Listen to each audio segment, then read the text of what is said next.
Hello guys, তো আজকে বেলদা এসেছিলাম মেকআপ ক্লাসে। তো এখন বাজে একটা দিয়ে দেবে 3:20। এটা ঠান্ডা তো বিরিয়ানি খাচ্ছি। না না এটা এরকমই হবে।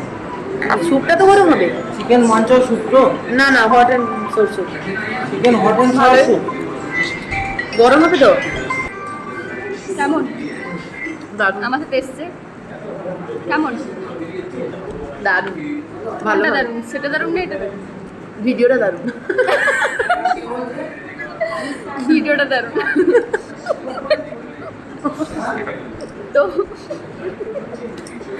তোমরা ভিডিওটা দেখে বলবে কেমন, ঠিক আছে? কমেন্টে বলবে কেমন। আমাদের আরো একটা আইটেম আসছে আর একটু পরে লাইভ হবে এই জন্য এইটা থেকে একটা থেকেই ভাগ বসাচ্ছি। তো কমেন্টে জানিও কেমন লাগলো। টাটা।